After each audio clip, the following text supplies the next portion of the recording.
Hello students, अब तक मैं आप लोगों को नाउन क्या है और उसके कितने प्रकार होते हैं एवं नाउन जेंडर के अनुसार कितने प्रकार का होता है, ये सब नाउन के पक्षों को मैं आप लोगों को बड़े विस्तार से समझा चुका हूँ।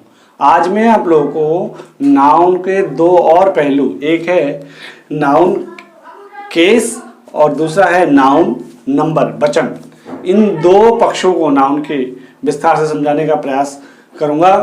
तो लेकिन इस टीचिंग को शुरू करने से पहले मैं आप लोगों को एक सूचना देना चाहता हूं कि भारत सरकार ने ड्यू टू कोविड-19 पैंडेमिक क्राइसिस आप लोगों की सुविधा के लिए कि आप लोगों की एजुकेशन और सुगम और अच्छे से हो, इसके लिए डीडी उत्तर प्रदेश और स्वयंप्रभा चैनल नाम के दो जो टीवी चैनल्स इंट्रोड्यूस किए हैं आप लोगों के लिए भारत सरकार ने, और इसमें कक्षा 9 से लेकर 12 तक यानी कि 9, 10, 11, 12 इन सभी क्लासों के सब्जेक्ट वाइज टाइम टेबल बनाकर पढ़ाया जा रहे हैं इन दोनों चैनल्स पे। तो आप स्वयंप्रभा चैनल और डीडी उत्तर प्रदेश इनको बड़े घर पे बैठे आराम से देख सकते हैं और सीख सकते हैं अपने सब्जेक्ट्स को और अच्छे आसानी से। ठीक है, चलिए आज मैं शुरू करता हूँ। आपको मैंने बताया नाउन के दो और पक्ष, एक नाउन केस क्या है उसको शुरू करते हैं। तो केस, पहले तो केस का अर्थ समझ लीजिए। केस मतलब होता है, आप लोगों को वैसे तो केस का अर्थ पता होगा। केस का अर्थ होता है किसी डिब्बे का कवर या फिर मुकदमा, मामला, ये आप लोगों ने सुना होगा केस। लेकिन नाउन के संबंध में केस का अर्थ होता है संबंध, रिलेशन। ठीक है, तो नाउन का एक वाक्य के अंदर अन्य शब्दों से जो संबंध होता है उस विवरण को हम नाउन केस के अंतर्गत स्टडी करते हैं। तो नाउन एक सेंटेंस के अंदर 7 तरीके से प्रयोग होते हैं और एक एक करके मैं इनको बता रहा हूं, आप लोग बड़े ध्यान से सुनिए और बाकी डिटेल्स में ब्लैक बोर्ड में बड़े विस्तार से मैं लिख रहा हूं, उनको भी देखते जाइएगा और उनके जो हार्ड मीनिंग्स हैं और इम्पोर्टेंट टॉपिक्स हैं केस से रिलेटेड नाउन के, वो भी अच्छे से देख लीजिएगा ब्लैक बोर्ड में और लर्न कर लीजिएगा। तो नाउन केस का पहला जो नंबर आता है वो है सब्जेक्टिव केस या नॉमिनेटिव केस। इसका क्या होता है कि जब एक नाउन वाक्य के अंदर कर्ता बनता है तो वो नॉमिनेटिव केस में यूज माना जाता है नाउन का। और जब कोई का क्या मतलब नहीं है, हमेशा ये 5 प्रकार के जो नाउन मैंने आपको बताए, इन्हीं में से कोई एक नाउन एक वाक्य का सब्जेक्ट होता है। ये एक सर्वमान्य और रूल है कि वाक्य के अंदर, सेंटेंस के अंदर सब्जेक्ट हमेशा एक नाउन होता है और इसको बोलते हैं नॉमिनेटिव केस। एग्जाम्पल मैंने ब्लैक बोर्ड में लिख दिया है। ठीक है, और दूसरा जो नाउन का केस है वो है एक्यूजेटिव केस या ऑब्जेक्टिव केस, कर्म कारक। वो क्या है कि वाक्य के अंदर, सेंटेंस के अंदर हमेशा नाउन ऑब्जेक्ट का काम भी करता है, अर्थात क्रिया का जो क्रिया का जो रिजल्ट है, फल है, वो किसी नाउन पर पड़ता है और उस नाउन को कहते हैं एक्यूजेटिव केस। ठीक है, इसका भी एक सेंटेंस मैंने ब्लैक बोर्ड में लिख दिया है और उसको समझ लीजिए। तो आप लोगों को अब तक 2 केस समझ में आ गया होगा नाउन का, क्या कि एक वाक्य में नाउन हमेशा सब्जेक्ट बनता है, दूसरा एक वाक्य के अंदर नाउन हमेशा एक ऑब्जेक्ट बनता है। तीसरा जो नाउन का फंक्शन है या केस है वो ये है कि वोकेटिव केस होता है नाउन एक सेंटेंस के अंदर। वो क्या होता है कि जब भी हम एक सेंटेंस के अंदर किसी को हम एड्रेस करते हैं, बुलाते हैं, तो वो एड्रेसिंग वर्ड जो होता है वो हमेशा एक नाउन होता है और उस नाउन को कहते हैं वोकेटिव केस। एग्जाम्पल मैंने फिर ब्लैक बोर्ड में लिख दिया है अंडरलाइन करके, उसको देख लीजिएगा। जैसे example Ramesh come here, Ramesh के बाद मैंने कॉमा लगा दिया तो रमेश यहाँ पर वोकेटिव केस है। ठीक है, तो नाउन का ये तीसरा केस भी हो गया। नाउन का जो चौथा केस है वो है केस इन अपोजिशन। वो क्या होता है? केस इन अपोजिशन ये होता है कि एक सेंटेंस के अंदर 2 वर्ड होते हैं और दोनों वर्ड एक ही व्यक्ति होता है और दूसरा जो वर्ड होता है उसको कहते हैं case in opposition of noun. ठीक है, यानी कि यहां पर नाउन जो दूसरा वर्ड होता है वो केस इन अपोजिशन का काम करता है। एग्जाम्पल जैसे Ramesh a doctor has come to my house. यहाँ पर रमेश कौन है? मैंने ब्लैक बोर्ड में लिख दिया इस सेंटेंस को भी। रमेश कौन है? एक डॉक्टर है, डॉक्टर कौन है, रमेश है, तो दूसरा वाला जो वर्ड है रमेश के बाद वो केस इन अपोजिशन हो गया नाउन का, ठीक है। तो अपोजिशन का मतलब होता है समान, समान अधिकरण, ठीक है, बराबर। तो नाउन का ये चौथा केस भी हो गया। नाउन का पांचवा केस होता है कि नाउन एक सेंटेंस के अंदर पूरक का काम करता है, कॉम्प्लीमेंट का काम करता है। वो क्या होता है, जब एक सेंटेंस में वर्ब केवल ये पांच में से एक होता है। कौन कौन से, इज, आर, एम और वाज वर, ये पांचों में से कोई एक होता है, ये लिंकिंग वर्ब भी कहलाते हैं। तो उसके बाद एक नाउन अगर आ जाए तो उस नाउन को हम कहते हैं कॉम्प्लीमेंट ऑफ द वर्ब, ठीक है। जैसे कि राम इज अ बॉय, तो यहाँ पर इज के बाद ए बॉय, तो बॉय जो है वो एक नाउन है, तो यहाँ पर बॉय कॉम्प्लीमेंट है। तो ये केस हो गया, ये एक्यूजिटिव केस भी कहा जाता है इसको, ठीक है, क्योंकि ये वर्ब के बाद यूज हुआ है, boy is, are, am, was were के बाद यूज हुआ है। तो ये नाउन का पांचवा रूल हो गया। नाउन का छठा रूल ये होता है, केस ये होता है नाउन का, कि एक प्रीपोजिशन के बाद हमेशा हमेशा निश्चित रूप से एक नाउन आता है, ठीक है। अब फॉर एग्जांपल देख लीजिए, जैसा ऑन द टेबल, तो ऑन प्रीपोजिशन है, उसका टेबल आ गया, तो टेबल यहाँ पर प्रीपोजिशन ऑन का ऑब्जेक्ट है, तो ये एक्विजिटिव केस हो गया। तो या फिर इन द फील्ड, इनके बाद फील्ड आया है, फील्ड किसका ऑब्जेक्ट है, प्रीपोजिशन इन का, तो यहाँ पर ये एक्विजिटिव केस हो गया प्रीपोजिशन का फील्ड। तो इस तरह से प्रीपोजिशन का ऑब्जेक्ट का काम करना, प्रीपोजिशन के बाद ऑब्जेक्ट नाउन आना, उसको प्रीपोजिशन का ऑब्जेक्ट कहलाता है, ठीक है। तो ये भी नाउन का छठा केस हो गया। और सातवां केस जो सबसे इंपॉर्टेंट है, वो नाउन क्या होता है, संबंध कारक का काम भी करता है एक सेंटेंस के अंदर, यानी कि इसको इंग्लिश में कहते हैं जेनेटिव केस या पजेसिव केस। इसको थोड़ा आपको डिटेल में समझना पड़ेगा, क्योंकि ये थोड़ा सा डिफिकल्ट है, तो समझना पड़ता है इसको, थोड़ा सा डिटेल में समझेंगे तो समझ में आ जाएगा। ये जेनेटिव केस क्या होता है नाउन का, या फिर पॉजिटिव केस क्या होता, हम जानते हैं संबंध कारक क्या होता है कि जब कोई सजीव प्राणी या कोई आदमी का संबंध किसी और वस्तु से हो जाता है, तो इसको हम कहते हैं जेनेटिव केस या पॉजिटिव केस। जैसे कि राम का घर, राम्स बुक, ठीक है, जैसे कि बॉयज हॉस्टल, तो यहाँ पर हम जेनेटिव केस में हम एपोस्ट्रोफी एस का प्रयोग करते हैं या फिर केवल एपोस्ट्रोफी का प्रयोग करते हैं। उसके भी रूल है, अगर सजीव प्राणी या फिर आदमी बहुत से हैं तो उसमें तो एस लगा हुआ होता है, तो उसमें केवल हम एपोस्ट्रोफी का प्रयोग करते हैं। लेकिन अगर सजीव प्राणी या आदमी एक है तो उसमें हम एपोस्ट्रोफी लगाकर उल्टा कॉमा ऊपर की तरफ लगाकर एस का प्रयोग करते हैं, और ये जेनेटिव केस बन जाता है। ये आप लोगों को पता ही है। लेकिन निर्जीव वस्तुओं को हम एपोस्ट्रोफी एस के द्वारा जेनेटिव केस नहीं बनाते, उसमें ऑफ का प्रयोग करते हैं। जैसे कि कुर्सी का पाया, तो इसमें ये होगा the leg of the chair, ना कि द चेयर्स लेग, ये गलत हो जाएगा, the leg of the chair, ये सही होगा, ठीक है। और कुछ केसों में अपवाद है जिनको हमें रटना पड़ेगा। जैसे कि अगर कोई नाउन के एंड में एस आ रहा है या सीई आ रहा है और उसके बाद सेक आ रहा है, ऐसे के सेक, तो हम केवल एपोस्ट्रोफी का प्रयोग करते हैं, एस का प्रयोग नहीं करते हैं। जैसे कि कंसाइंस एपोस्ट्रोफी और सेक, कंसाइंस सेक, आत्मा के खातिर, इसका अर्थ ये हुआ। और भी एग्जांपल मैं ब्लैक बोर्ड में लिखे दे रहा हूं।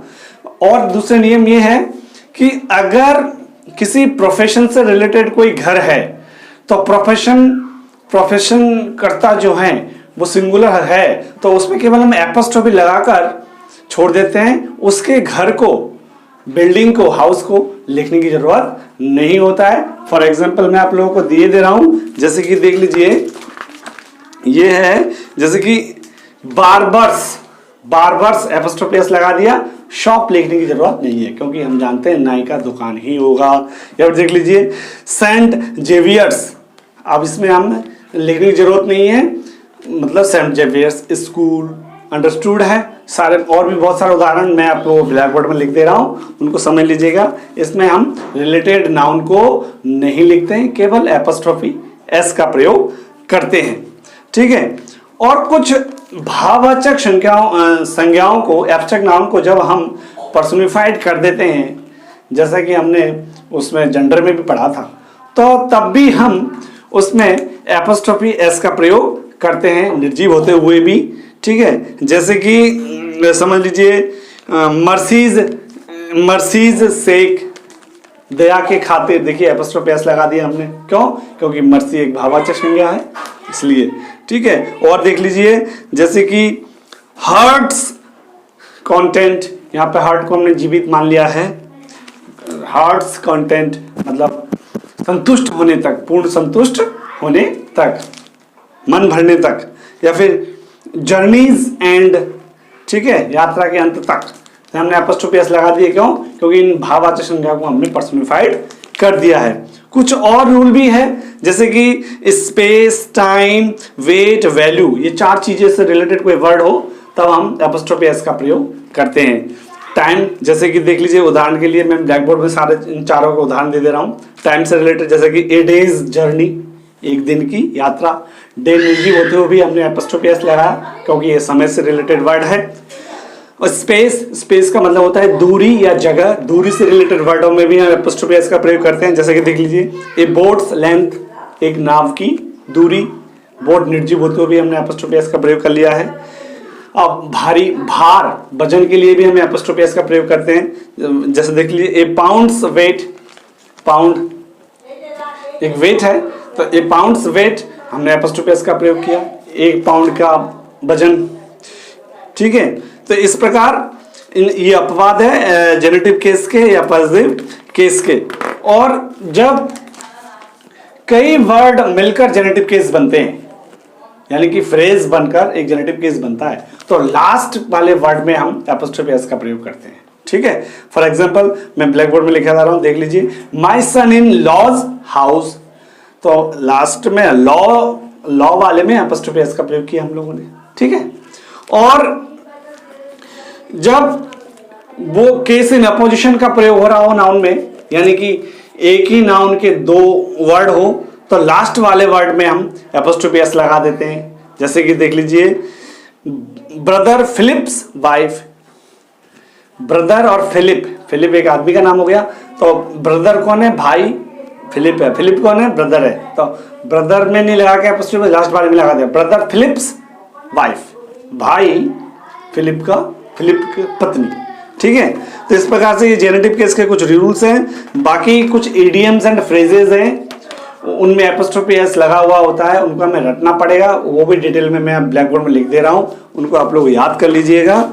ठीक है, और अगर प्लूरल नाउन में एस का प्रयोग नहीं हुआ है, प्लूरल नाउन में एस का प्रयोग नहीं हुआ है, मिडिल वर्ड को चेंज करके प्लूरल बना दे गया नाउन को, तो हम एपोस्ट्रोफी एस लगाएंगे। जैसे मैं, आदमियों का काम, तो men's work, MEN apostrophe S. ठीक है, तो ये सारे जेनेटिव केस के रूल्स मैंने आप लोगों को डिटेल में समझाने का प्रयास किया है। बाकी सभी के मैं एग्जाम्पल भी ब्लैक बोर्ड में लिखे दिया हूं, इनको देख लीजिए और अच्छे से समझ में आ जाएगा। अब दूसरा नाउन का पक्ष जो मैं आपको बता रहा था, पढ़ाने जा रहा था आज, वो है नाउन नंबर, वचन। तो नंबर के वचन के अनुसार नाउन को 2 प्रकारों में बांटा गया है इंग्लिश में, और एक वो है काउंटेबल नाउन और अनकाउंटेबल नाउन। काउंटेबल नाउन केवल कॉमन नाउन में आते हैं, कॉमन नाउन ही आते हैं, और अनकाउंटेबल नाउन में बाकी के जो 4 प्रकार है नाउन के, abstract noun, material noun, collective noun और एक कौन सा रह गया? प्रॉपर नाउन, ये अनकाउंटेबल नाउन में आते हैं। लेकिन इन चारों नाउनों को अगर हम प्लूरल बना देते हैं तो वो कॉमन नाउन बन जाते हैं, तो वो काउंटेबल नाउन में भी हो सकते हैं। ठीक है, अब काउंटेबल नाउन को सिंगुलर से प्लूरल बनाने के भी इंग्लिश में बहुत से नियम है, जो मैं आप लोगों को डिटेल में ब्लैक बोर्ड में लिखे दे रहा हूं और बोल दे रहा हूं, सुन लीजिए। एक तो साधारण रूल सा है कि जितने भी नाउन्स हैं उनके एंड में एस लगा दो तो प्लूरल बन जाते हैं। कभी कभी नाउन के एंड में ओ आता है, और ओ से पहले कोई कोई कौन सा वो क्या आ जाए, कॉन्सोनेंट लेटर आ जाए, तो हम ES लगाकर उसको प्लूरल बनाते हैं। जैसे कि फॉर एग्जांपल ब्लैक बोर्ड में लिख दे रहा हूँ, आप सुन लीजिए। बफेलो, एल आया है, एंड में ओ आया है, प्लूरल क्या होगा? बफेलोज।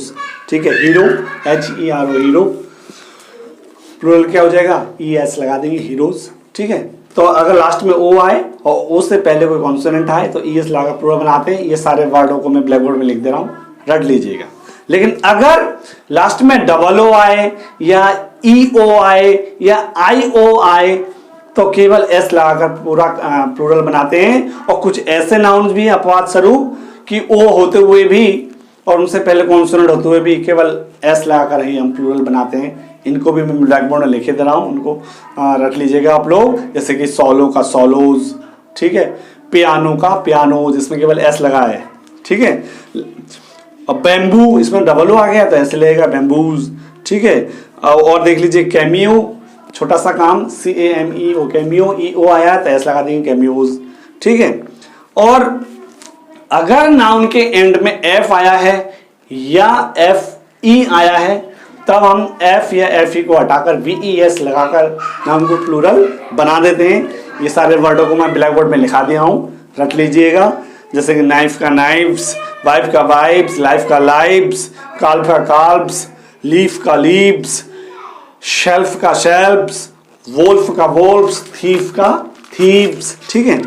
लेकिन अगेन इसमें भी अपवाद है कि लास्ट में F या EF होने पर भी हम केवल S लगाकर ही प्लूरल बना देते हैं। ये भी बहुत सारे ऐसे ना अपवाद स्वरूप एक्सेप्शन स्वरूप बहुत सारे ऐसे नाउन्स हैं जो F या EF होने पर केवल S लगाकर प्लूरल बना देते हैं। सारे वर्डों को मैंने ब्लैक बोर्ड में लिख दिया है, झंझट ही खत्म। इनको याद कर लीजिएगा कि F या EF होने के बाद S लगाकर ही ये प्लूरल बनते हैं। वो कौन कौन से, जैसे कि देखिए मैं लिख दिया हूँ, गर्ल्स का गर्ल्स, हुफ खुर हुप्स S लगाकर, चीफ का चीप्स प्रधान, क्लिफ का क्लिफ्स।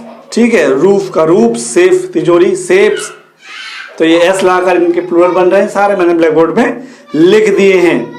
और कुल मिलाकर टोटल 8 ऐसे नाउन हैं जिनके मिडल अक्षरों को फेरबदल करके हम प्लूरल बनाते हैं। उनको भी मैं ब्लैक बोर्ड में लिख दे रहा हूँ, रख लीजिएगा। जैसे कि फुट का फीट, गूज का गीज, मैन का मैन, वोमन का वोमन, लाउस का लाइज, और माउस का माइस, और टूथ का टीथ। ठीक है। और कुल मिलाकर 4 नाउन ऐसे हैं जिनका प्लूरल कुछ पता नहीं कैसे अंग्रेजों ने बना दिए हैं, उनको केवल 4 ही हैं वो, उनको भी रख लीजिएगा। मैंने ब्लैक बोर्ड में लिख दिया है। जैसे चाइल्ड का चिल्ड्रन, ऑक्स का ऑक्सन, और ब्रदर का ब्रदरन। ठीक है। और काउ का काइन। ठीक है। अच्छा, कुछ कंपाउंड नाउन्स होते हैं तो उनको कैसे प्लूरल बनाएं? उनको प्लूरल बनाने के लिए ये नियम है कि जो हेड वर्ड है उसमें हम S लगा देंगे। जैसे देख लीजिए, डॉटर इन लॉ तो प्लूरल क्या होगा? Daughters in law. Looker on तो प्लूरल क्या होगा? Lookers on. ठीक है। हमने शुरुआत में S लगा दिए हैं, या फिर बाद में भी लगा सकते हैं। जैसे कि स्टेप सन तो सन में S लगाएंगे, स्टेप सन्स। ये सारे मैं ब्लैक बोर्ड में लिख दिया हूँ, इनको भी आप लोग याद कर लीजिएगा। ठीक है। और कुछ कंपाउंड नाउन्स को जब हम प्लूरल बनाते हैं तो दोनों को ही प्लूरल बनाना पड़ता है, वो भी मैं ब्लैक बोर्ड में लिख दे रहा हूँ, रख लीजिएगा। जैसे कि मैन सर्वेंट का MEN मैन और सर्वेंट्स। ठीक है। लॉर्ड जस्टिस का लॉर्ड्स जस्टिसेस। ठीक है। या वुमन टीचर का वुमेन में भी प्लूरल और टीचर्स। ठीक है। वुमेन स्टूडेंट का वुमेन स्टूडेंट्स। ठीक है। वुमेन सर्वेंट का वुमेन सर्वेंट्स। या तो इस तरह से ये दोनों में ही प्लूरल बनाकर हम शब्द को, इस कंपाउंड नाउन को प्लूरल बनाते हैं। सारे ब्लैक बोर्ड में लिख दिए, याद कर लीजिएगा। ठीक है। और एक वर्ड है स्पूनफुल या फिर हैंडफुल, तो इसके भी 2 ऐसे वर्ड पेपर में आते रहते हैं, S लगा देते हैं केवल लास्ट में और प्लूरल बन जाते हैं, स्पून फूल्स और हैंडफुल्स। ठीक है। और कुछ विदेशी लैंग्वेज से इंग्लिश में वर्ड ले लिए गए हैं, उनको प्लूरल बनाने का अभी कोई निश्चित नियम नहीं है, हमें याद रखना पड़ेगा। वो सारे फॉरेन वर्ड्स जो कि इटालियन या फिर फ्रेंच लैंग्वेज से लिया गया है, उनको मैं ब्लैक बोर्ड में लिख दिया हूँ। उनको कैसे प्लूरल बनाते हैं उनको भी आप रख लीजिएगा। जैसे कि एडेंडम का एडेंडा, हाँ, और डेटम का डाटा, एक्सेस का एक्सेस, इनकी मैं हिंदी में मीनिंग भी लिख दिया हूँ आप लोगों की सुविधा के लिए, ठीक है। फोकस का फोकी, डिक्टम का डिक्टा, मेमोरेंडम का मेमोरेंडा, क्राइसिस का क्राइसिस, क्राइटेरियन का क्राइटेरिया, कितना बढ़िया शब्द है। मॉन्जियर का मेजियर्स, मैडम का मेजडेम्स, ब्यू का ब्योक्स, ठीक है, ब्यूरियो का ब्यूरियोक्स, सिरफ का सेराफिम और शराब का शराबिम, ठीक है। तो इस तरह से प्लूरल कैसे बनाते हैं सिंगुलर नाउन से, वो सारे रूल मैंने आप लोगों को डिटेल में बता दिया हूं।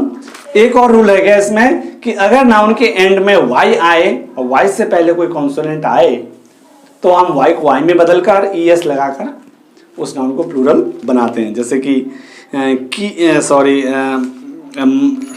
क्या है, आर्मी का आर्मीज है नहीं, ड्यूटी का ड्यूटीज, लेडी का लेडीज। लेकिन अगर वाई से पहले वोवल हो तो केवल एस लगाकर ही प्लूरल बनाते हैं, जैसे कि की का कीज या बॉय का बॉयज, ठीक है।